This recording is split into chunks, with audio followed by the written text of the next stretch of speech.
We have seen how nice and quiet and relaxing the vans are to drive, and being able to heat or cool the cabin before setting off makes for a much nicer experience than in most diesel vans.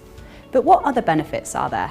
To start with, there is the plug-in van grant, currently offering 35% off the price of a van of less than 2.5 tonnes gross vehicle weight, up to a maximum of £3,000, and again 35% off the price of a van between 2.5 and 3.5 tonne gross vehicle weight, up to a maximum of £6,000. Home charge points are eligible for the electric vehicle home charge scheme, with up to £350 including VAT available for homeowners who own, lease or drive an electric vehicle. For business premises, there's up to £350 grant available per charge point socket for up to 40 sockets. More details can be found on all of these schemes on the Office for Zero Emission Vehicles web pages. The main savings with an electric van is the fuel cost. Let's look at a small electric van such as the Renault Kangoo and compare it with a diesel model.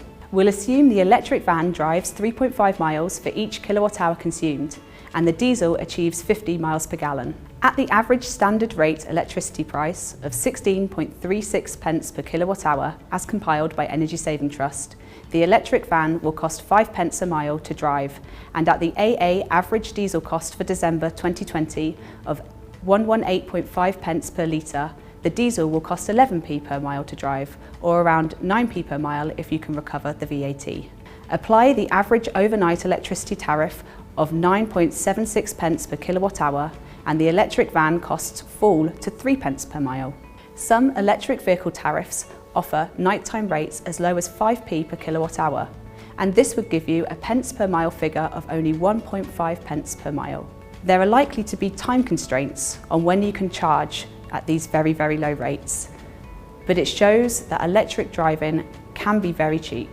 As we have seen driving the vans, there are no gears or clutch, and with no engine oil or filters to change, service costs tend to be lower than a diesel van as well. Costs vary by model, but a 30 to 40% lower cost compared to diesel is typical. Used vehicle price guides are also showing higher resale values for electric models compared with their diesel equivalents, which all helps to reduce costs, which will also be reflected in lease rentals. No vehicle excise duty or road tax is payable on electric vans, and depending on where you are based, there may be lower parking charges or discounted residential parking permits for electric vehicles. If you drive into central London, an electric van and many plug-in hybrids will be eligible for the Cleaner Vehicle discount, meaning you won't pay to drive into the charging zone. If you drive into the zone almost every day, you can save more than £2,000 per year. There's no ultra-low emission zone payment either, saving you more if you are changing from an older, non-Euro 6 van. Driving an electric van also means that you are minimising your business's impact on the environment. Carbon emissions compared with a diesel are around 60% lower, even taking electricity generation into account. No tailpipe emissions mean no nitrogen oxides either, which are harmful to human health. You can also drive an electric van up to 4.25 tonne gross vehicle weight on Category B driving licences, providing you undertake 5 hours additional training. This means that a van usually rated at 3.5 tonne can be uprated by the manufacturer to 4.25 tonne, which will compensate for the weight of a larger battery without compromising payload. And finally, back to that quieter driving experience. If your work involves moving around at night, an electric van enables you to do that as quietly as possible.